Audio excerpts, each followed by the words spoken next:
동물 들여오지 말아야 하고 키우지 말아야 하고 애초에 귀엽다는 생각을 버려야 합니다. 사실은 학대의 현장이기 때문입니다.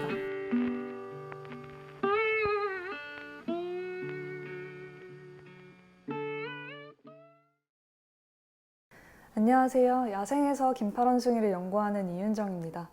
오늘은 불법 애완동물 거래, 불법 밀렵에 대해서 이야기를 해보려고 해요. 인터넷에서 돌아다니는 동물 영상들을 가끔 볼 때가 있는데 굉장히 귀여운 영상들도 있는데 가끔 개인이 합법적으로는 키울 수 없는 그런 야생동물을 집에서 키우는 그런 영상도 마주하게 되는데요. 사실 제가 연구하는 긴팔원숭이도 이렇게 불법으로 밀렵이 되어서 애완동물로 거래가 되는 것이 굉장히 활발한 종입니다. 특히 긴팔원숭이가 서식하고 있는 말레이시아나 인도네시아에서는 SNS를 통해서 굉장히 활발하게 거래가 되고, 또 슬프게도 연예인도 여기 동조를 해서 긴팔원숭이를 사는 걸 또 SNS에 올리고 이런 경우가 많다고 합니다. 이 긴팔원숭이를 파는 사람들은 이런 식으로 호소를 합니다. 내가 긴팔원숭이를 어쩌다가 발견을 했는데 얘가 너무 귀엽고 얘가 지금 당장 돌봐줄 사람이 필요하다. 제발 얘를 도와달라, 살려달라 이런 식으로 동정심에 호소를 하고, 사람들은 얘를 도와주고 싶은 마음에서 긴팔원숭이를 사지만 결국 이것이 긴팔원숭이에 대한 수요를 늘리는 쪽으로 결과를 낳게 됩니다. 또 사실 여러분도 아시다시피 아기 긴팔원숭이를 얻으려면 아기 긴팔원숭이를 데리고 다니던 엄마 긴팔원숭이나 다른 가족들을 다 죽인 경우겠죠. 또 이런 동물 영상이나 동물 거래에서 자주 볼 수 있는 것이 느림보 원숭이라고 불리는 슬로우 로리스인데요. 아마 여러분도 한 번쯤 짤을 보셨을 수도 있을 것 같아요.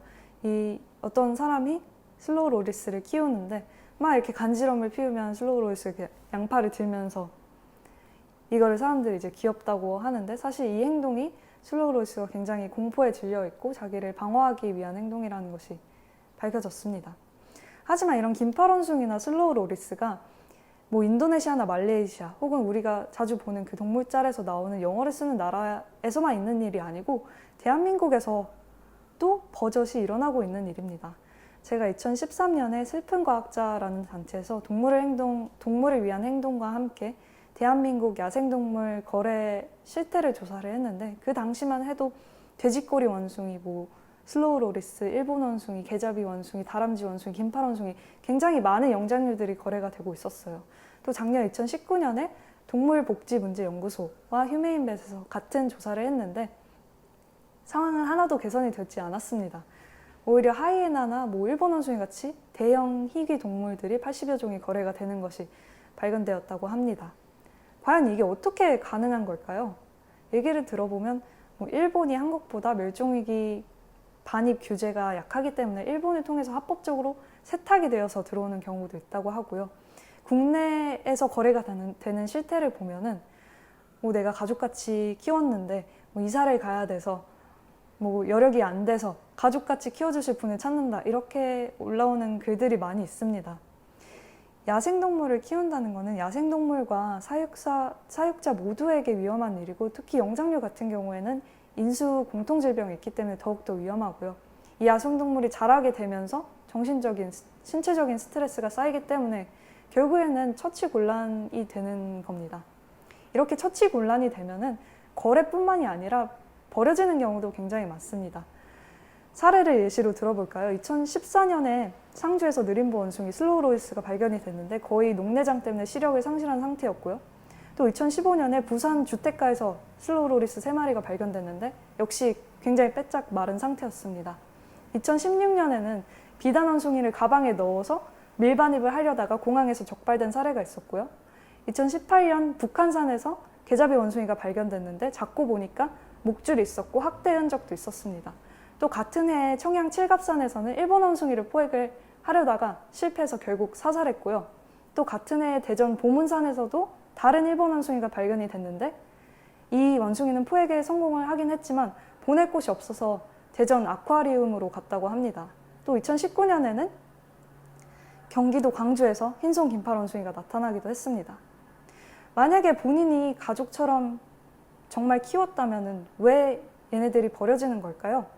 야생에서 살고 있어야 할 아이들이 왜 대한민국의 주택가, 시장가, 산에서 이렇게 발견이 되는 걸까요? 특히 야생 영장류를 연구하는 사람으로서 영장류 거래가 된다는 이야기를 보면 굉장히 더 마음이 아픕니다. 야생 긴팔원숭이를 한 번이라도 숲에서 하루 종일 따라다녀 본 적이 있는 사람이면 이 동물을 내 집에 데려온다는 거는 정말 생각할 수도 없어요. 제가 맨날 긴팔원숭이를 따라다니면서 이렇게 나무와 나무 사이를 빠른 속도로 이동을 하고 숲을 탐험을 하고 여러 가지 과일을 먹고 이 과일에 또 씨를 뿌리고 숲을 번창하게 하는 이 야생 긴팔원숭이가 인간의 집에서 소파를 밟고 TV 리모컨을 뜯고 통닭을 먹으면서 살고 있다면은 아무리 이 개체가 주인인 나를 뭐 따뜻하게 안아준다고 하더라도 이 개체를 행복하다고 할 수는 없습니다. 특히 지금과 같은 코로나 시대에서는 영장류뿐만 아니라 야생동물의 거래가 전반적으로 중지가 되어야 합니다. 특히 이 대한민국은 만약에 몰수가 된다고 해도 이 동물들이 갈 데가 없기 때문에 아예 이 나라 자체에 동물 들여오지 말아야 하고 키우지 말아야 하고 애초에 귀엽다는 생각을 버려야 합니다. 왜냐하면 인간의 시선으로 귀엽다고 생각하는 그 장면이 사실은 학대의 현장이기 때문입니다. 하지만 최근에는 이런 원숭이 영상이나 아니면 거래 글에 이 내용에 동조하지 않는 댓글이 달리는 것을 보기도 합니다. 예를 들면 뭐 불법이라든지 야생동물을 야생으로 돌아가야 한다든지 이런 식의 의견을 표명하는 분이 있어요. 또 최근에는 야생동물 전시, 관리, 판매 강화 법안이 발의가 되기도 했습니다. 저는 이런 것들이 굉장히 희망적이라고 생각을 해요. 야생동물을 인간 가까이에 데려오는 게 불법이고 부끄러운 일이라는 시선이 사회 전반에 퍼진다면은 멸종위기종을 밀렵하는 일이나 거래하는 일이 줄어들고 이 멸종위기종들이 원래 자기가 속한 곳에서 더 자유롭게 살 수 있을 것이라고 생각합니다. 들어주셔서 감사합니다.